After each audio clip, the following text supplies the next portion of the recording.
So we've pruned most of the tree right now. So what I'm going to do now, right now the crown on the bottom is too low.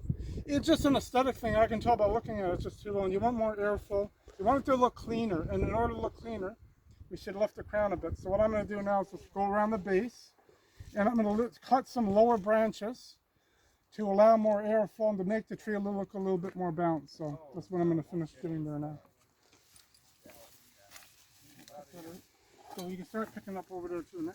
Use your own judgment. We're going to pick up that crown a bit. So this one I'll cut off to here again. And see, Jack, I'm going to leave my cuts for the finishing cuts for last again. Yeah. Just gives you more control. I'm going to try to show you in a minute too what I'm talking about with the root collar.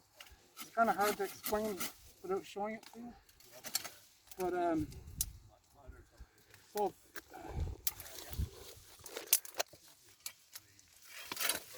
because what happens, you'll typically see a lot of people. I'll show you on this one here. Look, we already got this cut.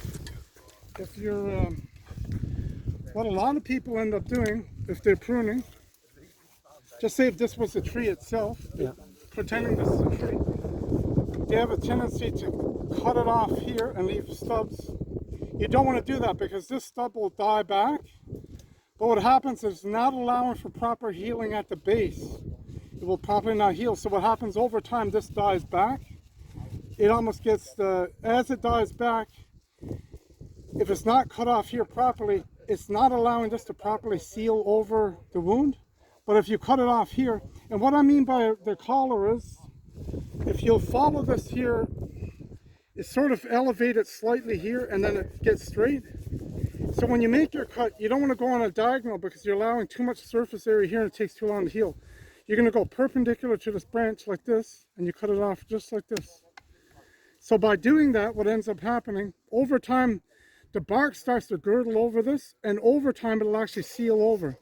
It almost always seals over on smaller plants. Large trees, if you took a big, large branch, it might take years, but it'll furl over enough that it's keeping water from getting in, and it'll heal better than, so that's essentially what I'm talking about when I'm talking about your root collar. Like here, root collar here would be again here. You follow it down. You're not going to go on the diagonal cuts. It's too large of a surface area again. I'll just show you what I mean. Like I'll do it wrong. It's too large of a surface area. You're actually cutting into the bark, into that root collar, and you're damaging it. So you want to stay perpendicular to this one. You will cut it off like that, and then it heals over better. And there's less of a surface area, so it'll take shorter amount of time for this to heal as opposed to this to heal. And that's pretty much what you're doing with the collar. And that's all we're doing now, Doctor. Okay.